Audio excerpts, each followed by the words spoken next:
গান্ধারী ছিলেন শতপুত্রের জননী।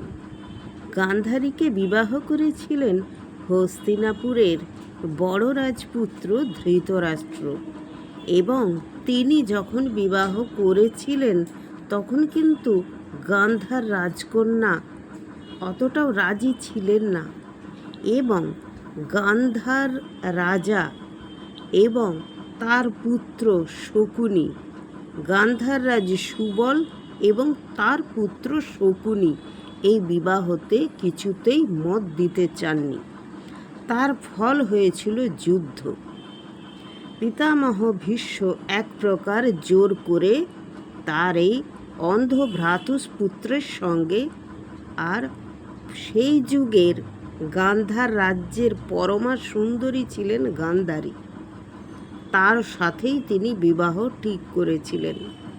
কিন্তু মেয়েদের তখন কোনো বিষয়ে কথা বলার অধিকার ছিল না, বিশেষ করে বিবাহর বিষয়ে কোনো অধিকারই ছিল না কথা বলার। কিন্তু বেঁকে বসেছিল শকুনি, রাজপুত্র শকুনি।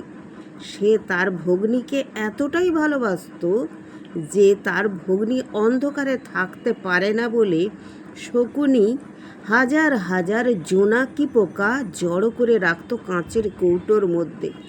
সেই ছিদ্রযুক্ত কাঁচের কৌটোর মধ্যে জোনাকির আলোতে সারা ঘর আলোকিত হয়ে থাকত।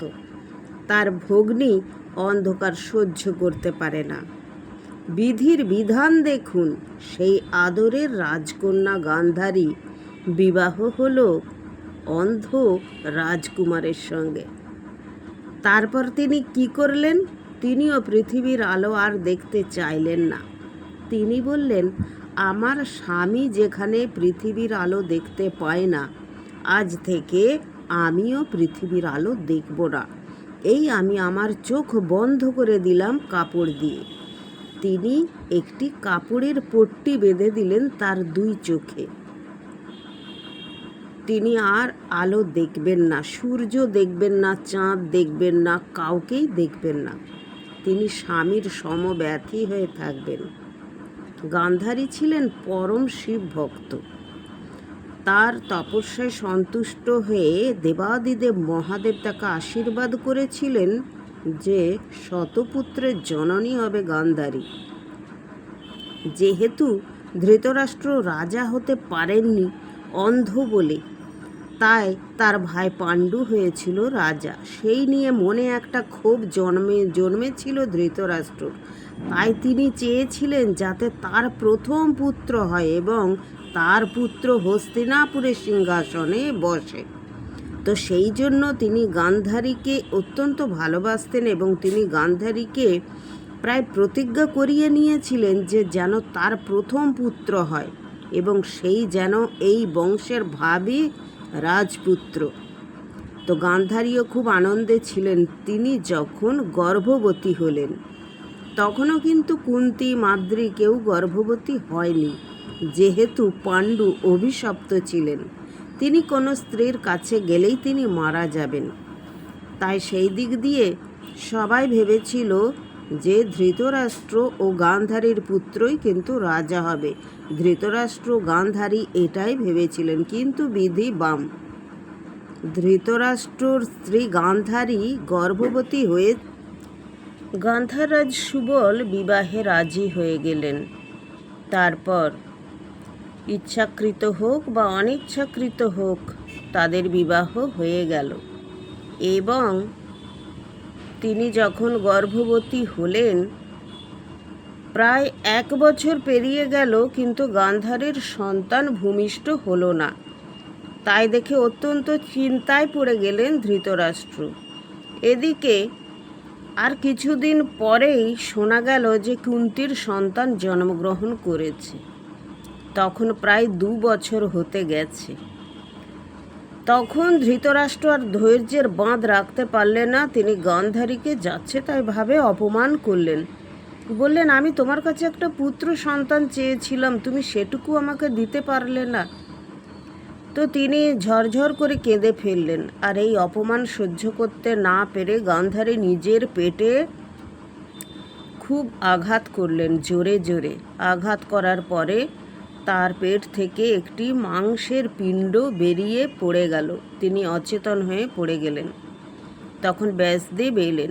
এসে তিনি বললেন, এই মাংসপিণ্ডকে আমাকে দাও, আমি একে সন্তানের রূপ দেব। বলে তিনি সেই মাংসপিণ্ড নিয়ে একটি নিভৃত স্থানে 100টি মাটির কলসের মধ্যে একটু একটু করে পিণ্ড রাখলেন এবং সেই 100টি কলসের মধ্যে একটু একটু করে এক একটা প্রাণের সঞ্চার হতে লাগলো।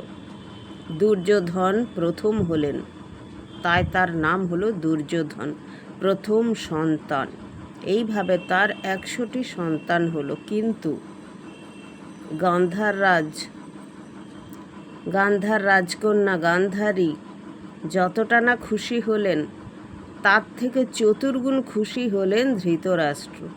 কেননা যুধিষ্ঠিরের জন্মের ঠিক কয়েকদিন পরেই তার জ্যেষ্ঠ পুত্র জন্ম হলো। তাই তিনি মনে মনে আশা রাখলেন যে তিনি জীবনের সবটুকু দিয়ে চেষ্টা করবেন যাতে তার পুত্র এই হস্তিনাপুরের সিংহাসনে বসতে পারে। তো এই হলো গান্ধারীর 100 পুত্রের জন্ম বিবরণ। হ্যাঁ, তবে একটি কন্যাও ছিল, সেই কন্যার নাম দুঃশলা। তার 100 পুত্র একটি কন্যা ছিল।